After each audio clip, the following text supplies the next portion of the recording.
Hello, and welcome to The Mastering Show. My name is Ian Shepherd. I'm a mastering engineer, and I run the Production Advice website, aiming to help you get better results recording, mixing, and mastering your music.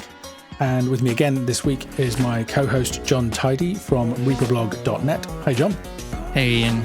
Hello, everyone. This week, the topic was actually prompted by a question that I got asked on Facebook, which I thought was interesting. I apologize, I'm going to mispronounce your name. It's Dag Uwe Vareberg, I think, something like that. In a nutshell, the question is, how do you discern a good master from a great one? But he goes on to say, if we're assuming that two masters of the same mix don't have any technical flaws, where do you draw the line between taste and good versus great? What I'm asking is probably this: how can I develop as a mastering engineer and not only be satisfied with paying customers? What should I specifically be listening for to discern a good master from a great? And so I'm going to throw this straight back at you, John. Do you listen to things and even think about the mastering? Does that even factor into your kind of experience, or are you able to just listen to the music and enjoy it for what it is?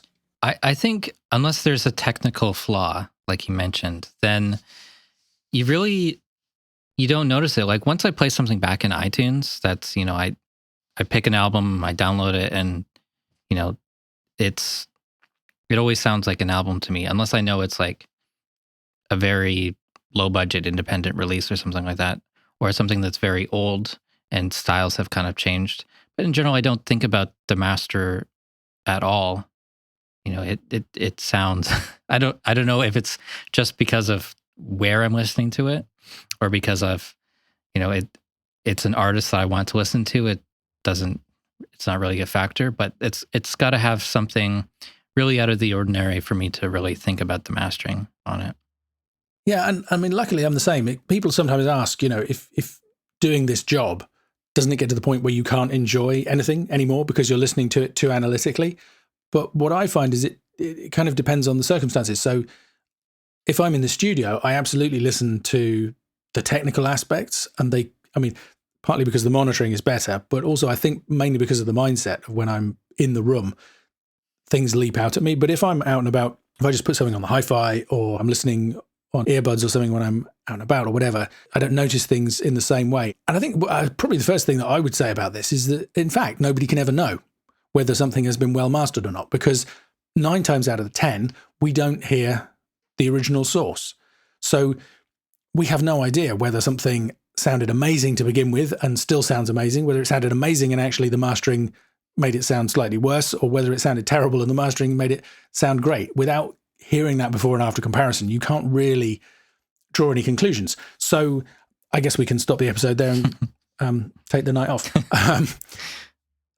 But we won't, because actually I think there's some interesting kind of nuances to this to dig into.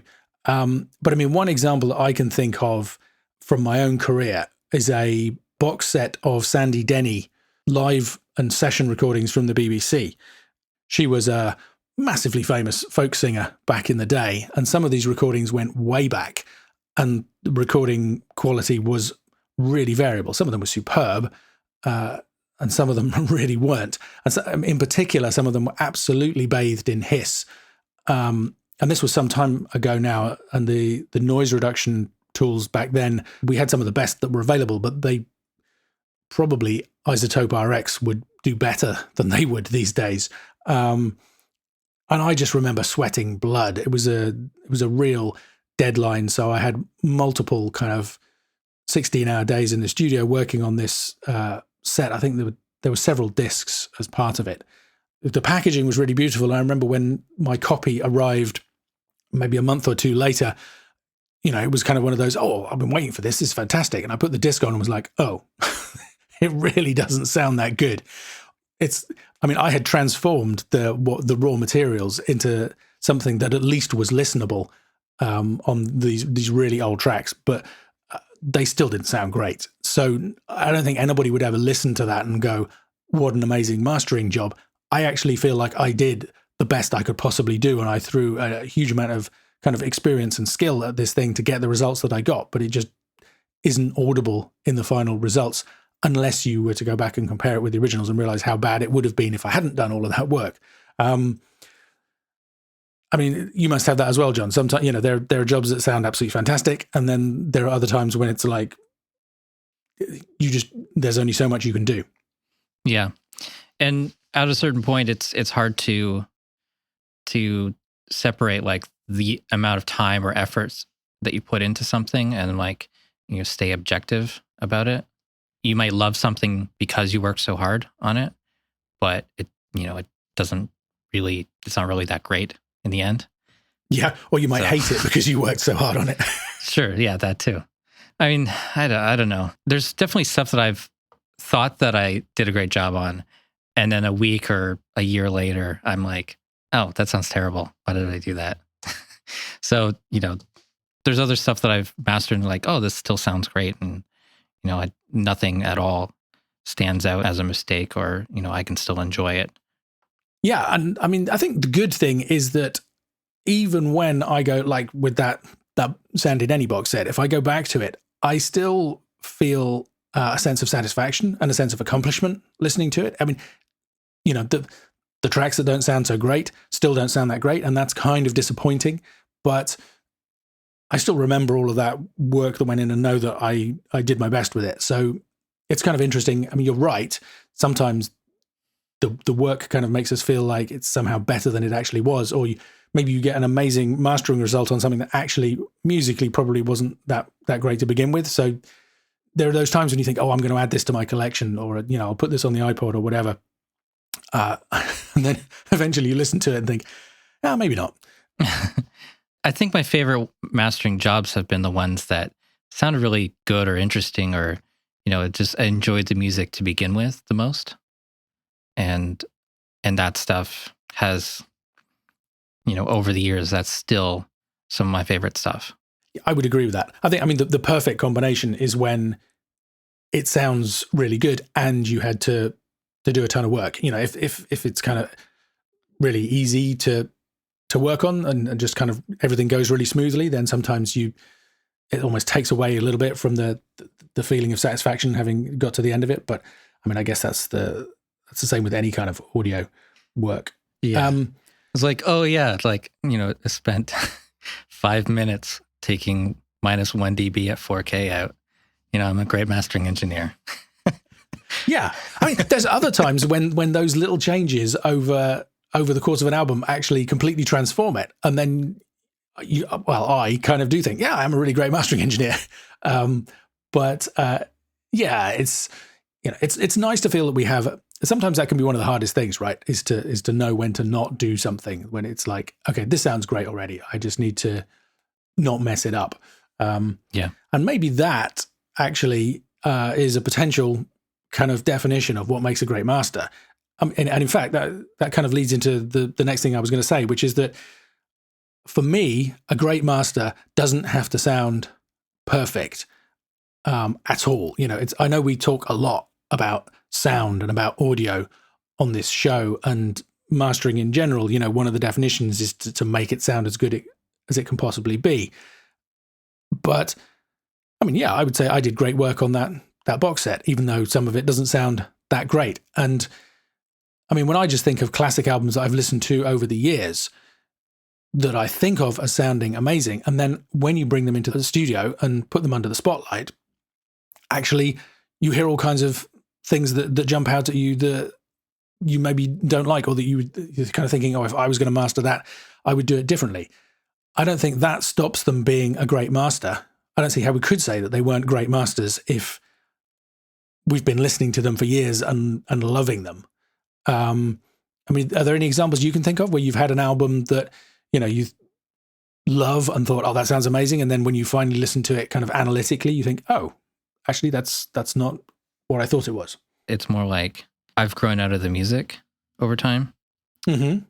Let's say like the first Slipknot album was like, I loved it at first, and now like, ugh, listen to that. And it has nothing really to do with the mastering or mixing, or I don't know, that's the only thing that I can think of at the moment. Okay. For me, it's often the older stuff. So classic albums.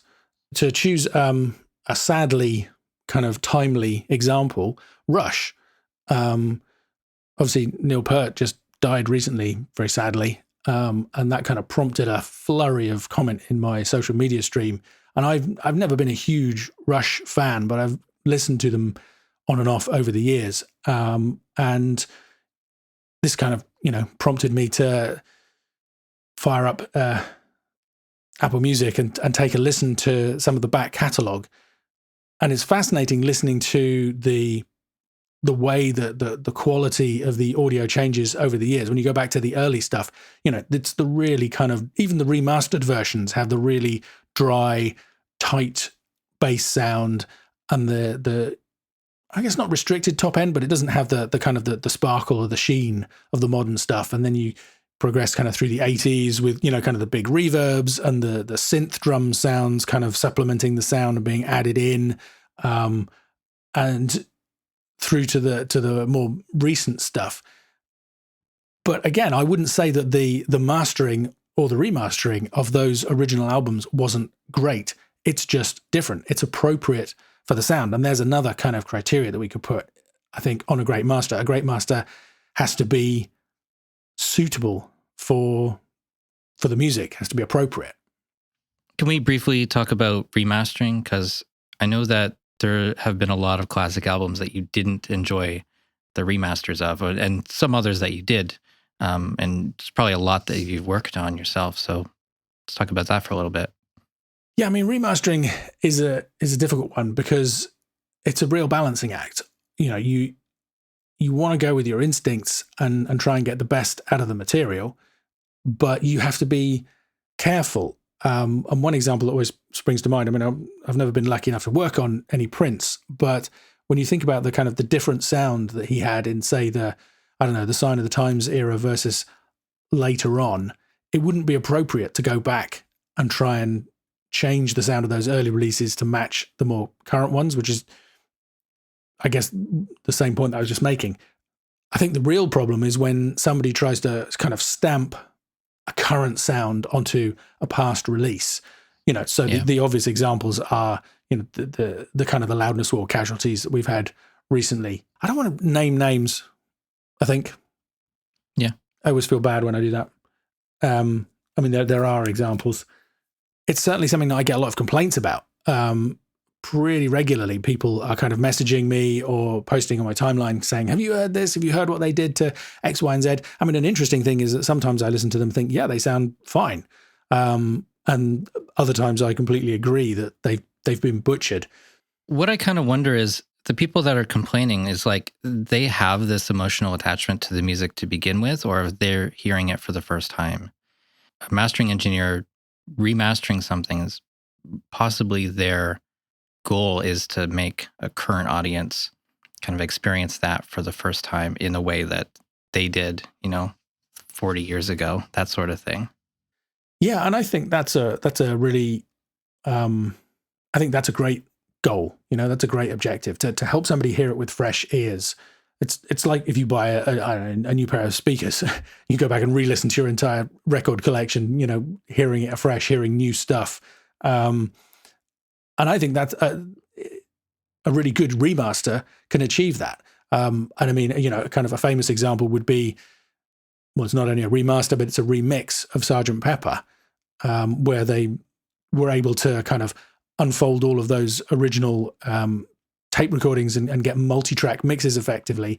And they used the original mono mix as a guide and kind of recreated a whole new stereo mix. I think that just sounds amazing and completely transforms, it doesn't take away from the original.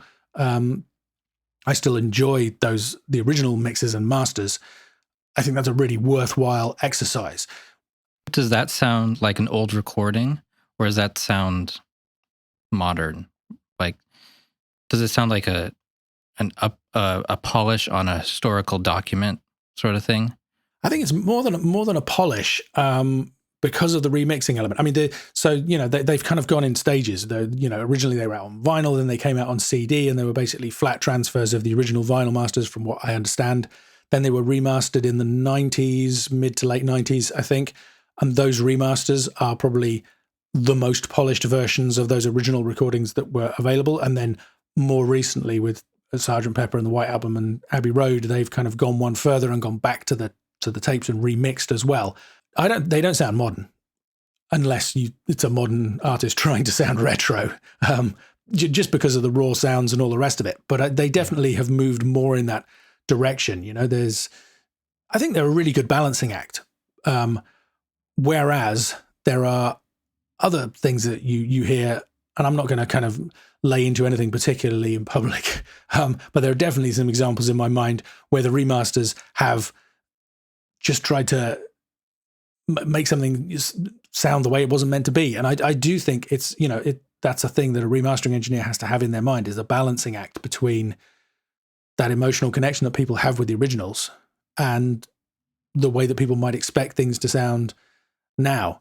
So there's probably an interest, if some student out there wants to do some kind of, you could get the original Beatles recordings, and if you found a bunch of people who'd never heard the Beatles before, or at least songs by the Beatles that they'd never heard before, and played them each of the different versions and see how they reacted, it'd be fascinating to know whether, I would hope that people who are coming to it with fresh ears would prefer the modern ones. That I think has to be the goal of the engineers who are working on them. But whether that would be the case or not, who knows? It'd be interesting to find out. So I think that reinforces the idea that one of the things that makes a great master is to not get anything wrong, is to do no harm. And that's a kind of theme that we could move on from. But one way that things get complicated is when we think about, I talked about albums that I'd listened to for years on earbuds, and then you bring them into the studio and notice something. There are also albums where something might not have bothered you originally, but over time that changes. And one example that springs to my mind is What's the Story, Morning Glory by Oasis. I remember listening to that a ton when it first came out and just accepting the way that it sounded. And then at some point I read an interview with the guy who mixed it, talking about the mastering and how they had made the decision to just clip the masters in order to get a really high loudness level. And now when I listen to that album, the clipping distortion really leaps out at me. Now, what I don't know is whether that's because I had it pointed out to me. I don't think I went in listening for it. I think I kind of went, oh, that's interesting. So maybe it's just different earbuds that I have, or higher quality playback systems in general. But yeah, I really hear that kind of the fizzy, gritty distortion on that these days. It doesn't actually upset me as much as some people might think it does. Overall, I would take a little bit of clipping distortion over really, really heavy compression or saturation distortion, probably. It depends on the material. The Slim Shady LP by Eminem is another example of something that actually has a load of clipping distortion, but still sounds pretty good to me. So, as with all of this stuff, it's not black and white, but it is interesting the way, perspectives can change. I remember the first time somebody pointed out MP3 artifacts to me, and I was kind of horrified. It hadn't bothered me up to that point. And it's the kind of thing you can never unhear. Yeah. It's all pretty subjective because for everyone else in the world, those mastering flaws didn't matter at all. And those were massive hits. So most people don't care about the problems at all. Yeah, I think that's probably true. I feel like actually subconsciously maybe they do register that stuff. And, there are exceptions. The famous one, Death Magnetic, where 20,000 fans signed a petition. That's one where clearly the issues did bother people. Yeah. For example, My Beautiful Dark Twisted Fantasy by Kanye has some unbelievably distorted stuff on it. I love some of the creativity and the production that goes in there, but I could do without the really extreme loudness. But there are so many people who've cited that as having an amazing sound and talking about what a genius he is for having achieved that. And that's one of those cases where the artistic decision is to do something that from another perspective you could say is a fault, and actually no, that's a decision, and it's completely valid. So you're right, it really is subjective. One person's fault is another person's. Is it a bug or is it a feature? Yeah. And it doesn't have any effect on the commercial impact that we can tell. One of the interesting things is that there's no connection between loudness, for example, and the number of sales. And that kind of goes two ways. On the one hand, you could take it as saying, well, that means I can go as loud as I want and it won't matter. On the other hand, you don't have to go super loud, which is something a lot of people believe, but we've talked about that a load and I'm not going to go down that rabbit hole again. Yeah. So let's get back to Dog's original question, which was, how do we know if we're doing good work or great work? Yeah, absolutely. Because I think, if anything, over the last few minutes, we've basically been saying that there's no such thing as great or not. But I definitely have a feeling when I'm working of whether I'm pleased with what I'm doing and whether it's going well. And I think that's what he's asking is, how can you know when you're doing a great job? I'm not sure that it's an easy question to answer either, though. There are albums that sound amazing when they arrive with you, as we've said, and there's almost nothing you have to do. And at that point, you just don't get in the way, don't get it wrong. But I think the majority of things that I hear come in, and I can immediately hear a ton of potential in there. There's a load of things that I really, really like. And I'm excited at the idea of working on them and trying to take them even further, but they're not quite there yet. Could be that the EQ balance isn't quite right, or the relationship between the different songs doesn't, maybe one of them is super bassy and one of them isn't, or just in terms of loudness maybe needs balancing, or maybe they need more space or depth, or maybe they have too much, maybe it's kind of too wide and open sounding and the sound needs to be kind of tighter and more focused. Maybe the dynamics need adjusting in some way, whether it benefit from more density or more punch and aggression, or maybe, kind of more contrast, whatever it might be. All these things that we talk about every week on the show. That for me is exciting. And that's, those are the masters that I really enjoy when, I enjoy the ones that sound great as well, because you can just sit back and enjoy the music for what it is. But it is satisfying to be able to contribute to something in a positive way. And I think for me, there's definitely, it's kind of like, it's a journey of exploration. Because you start out with an album and you listen to something and think, yeah, I can help with that. And then you start working on it and maybe it goes the way you think it's going to go, and maybe it doesn't. And sometimes if it doesn't immediately, that's a kind of, that kind of feels quite challenging. That could rock your confidence maybe, and maybe I'm not going to be able to achieve what I thought I could, or maybe, this isn't working out the way that I wanted it to. But on most albums, at some point, there's a kind of a point where things start to work.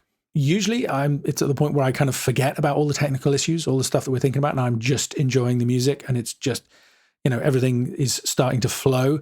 You can flip back between different tracks on the album and they balance nicely, and you play out of one song and into another one and it really works.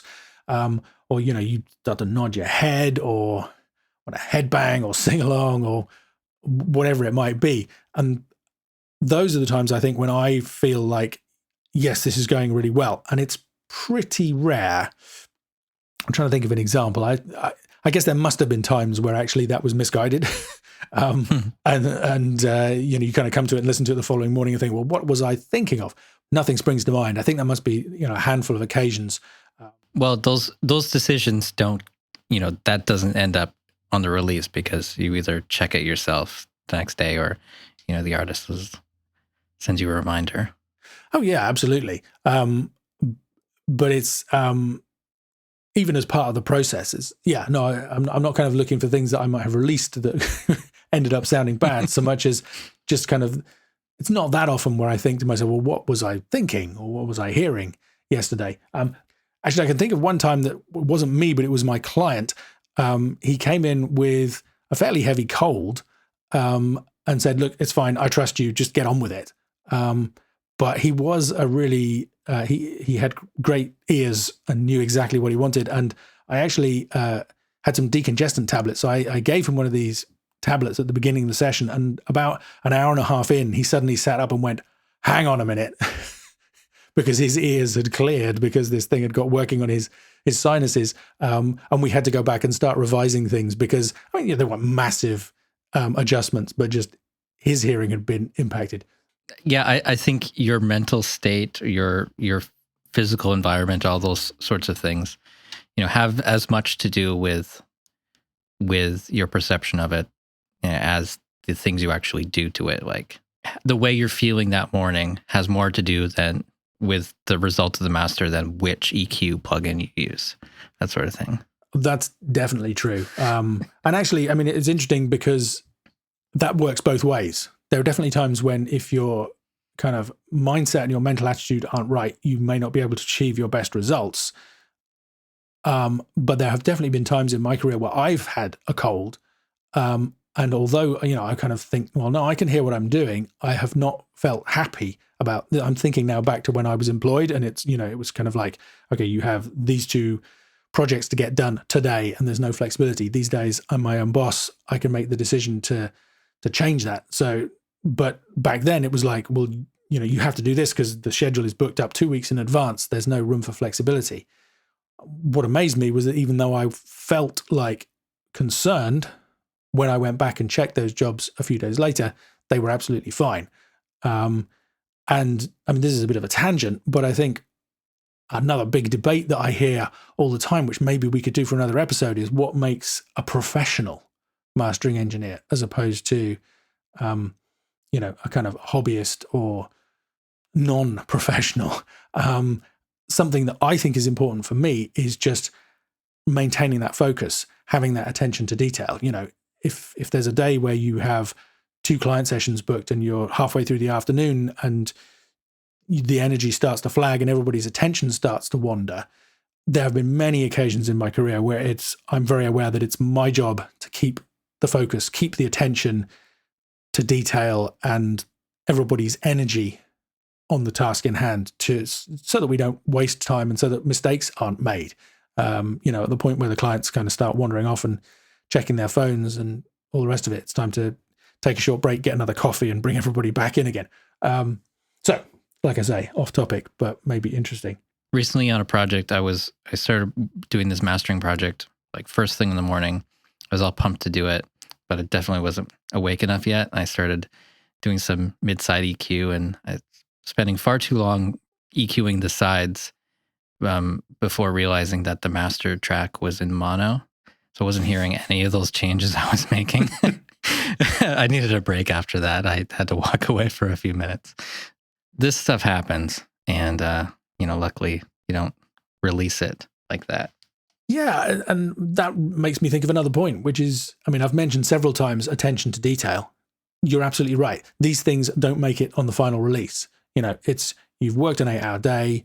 You notice as you're finishing up, there's a click or there's some kind of issue, something you missed, while everything else was going on. It's having the discipline and the patience and the attention to detail to fix that issue, to go the extra mile, to achieve what you want to achieve. Again, that's a professionalism thing as well, but I think that's another ingredient. Maybe we should try and wrap this up and say, well, what is a great master? And we're saying, well, you can't tell by listening to it because you can't compare with the source. But it's something to do with not getting in the way of the material, doing things that are appropriate, I guess having respect for the material in that sense. It's about when the music starts to work rather than the technicalities, where you're listening to the music, not listening to the sound. It doesn't mean it has to be perfect, but it means it has to be appropriate. It's about attention to detail. It's about focus. All of those kind of things kind of roll into one. And at the end of the day, I think the only people who can really decide are our clients. I mean, I guess if you're mastering your own material, then you are the client. And, we talked before about how that's a challenging thing to have to do. But there have been 2 or 3 times in my career where people have literally told me that the mastered version has made them cry with happiness, I think, not with despair or pain. If I hear that tells me that I'm doing a great job and hopefully that the master was great. Yeah, it's not up to us to say, oh, I'm doing a great job, but I think you can trust those instincts, that feeling, as I said earlier, where you get into the flow of it and all the decisions start to work and fit together. And, it's like a jigsaw puzzle and everything just kind of, you can see the center of gravity, the through line running through the project, and it all starts to work. That's when I know that things are going well. And I guess you have the potential, at least, to do a great job. I don't know whether that answers Dag Over's question, but hopefully it does. Okay, let's try to summarize this. For you, what's a great master? I think a great master is when I just listen to the thing and think it's fantastic. And I mean the music, but for me, the sound is such an integral part of the music that the sound has to be right as well. So, and I take particular pleasure from listening to something if I enjoy it sonically as well as musically, if those two things are just kind of go hand in hand. It always irritates me slightly when people say, oh, it's not about the sound at all, it's about the music. But I mean, the music is conveyed by the medium of sound. So the sound has to be amazing as well. And that doesn't mean perfect or full frequency or undistorted or this, that, anything in particular. The whole thing just has to be fantastic. And I think if that happens, when you get that feeling listening to something, it has to be a great master. If all that involved was somebody kind of, like you say, lifting half a dB wherever, well, so be it. It takes a great mastering engineer to know that nothing else needs to be done. So yeah, I think that sums it up for me. Awesome. Yeah, I think for me, the difference between good and great work is that you haven't compromised in any aspect. You haven't taken any shortcuts, and you're serving the music. You're enhancing it. Yeah, I mean, it's a more positive, there's the whole thing of do no harm. What we do as mastering engineers should only make it sound better. And I completely agree, with no compromise. You do everything that's necessary, everything that's in your power. And that probably is a pretty good maxim. Excellent. Thank you very much, John, for helping out as always and for mixing the episode. Yep, my pleasure.